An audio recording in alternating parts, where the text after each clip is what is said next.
কথা বলো, তুমি ভর্তি করো। হ্যাঁ, ঠিক আছে না পারবো না ভাই, আমি কিছু বলবেন একটু বাইরে দাঁড়াও, একটু বাইরে দাঁড়াও। থানা চাঁদপুর, জেলা চাঁদপুর। বাবুর নাম বলেন। আর কখনো আসছেন ওর নিয়ে? কোচিয়া থেকে আসছি আজকে বাবুকে ভর্তি করার জন্য। বাবুর পাতলা পায়খানা আজকে 2 দিন। আজকে 5 দিন যাবত অসুস্থ। আমি ডাক্তারের কাছে আসছি, এখন আগে থেকে তো আলহামদুলিল্লাহ ভালো আছে, আলহামদুলিল্লাহ ভালো। আমাদের বাড়ি বাপিলা, আমার বাচ্চারা আজকে 2 দিন বমি পাতলা পায়খানা, এদিকে চিকিৎসা ভালো তো, এই জন্য ভর্তি করানোর জন্য আসছি। ঘন্টার মধ্যে 6 বার বাথরুম করছে, তাই নিয়ে আসছি গ্রামে, ডাক্তার দেখাইছি।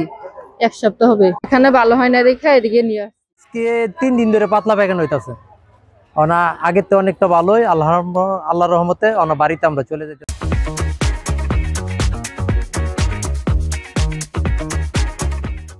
প্রতি বছর শীতের এই সময়ে শিশুদের ডায়রিয়ার প্রকোপ বাড়ে, যা সাধারণত জনিত কারণে হয়ে থাকে।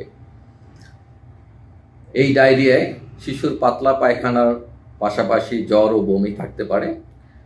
শিশুকে খাবার স্যালাইনের পাশাপাশি বুকের দুধ এবং 6 মাস থেকে 5 বছর বয়সী শিশুদের প্রতিদিন একটা করে 10 দিন বেবি জিঙ্ক খাওয়াতে হবে।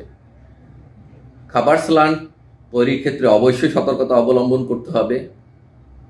পুরো প্যাকেট অবশ্যই আধা লিটার পানিতে গুলে নেবেন, কোনো অবস্থাতেই অল্প অল্প করে স্যালাইন গুলবেন না। ফিডারে স্যালাইন গুলবেন না, ফিডারে স্যালাইন খাওয়াবেন না।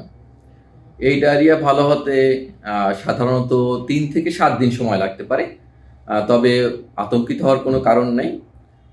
অবস্থার অবনতি হলে নিকটস্থ উপজেলা স্বাস্থ্য কমপ্লেক্সে যোগাযোগ করবেন।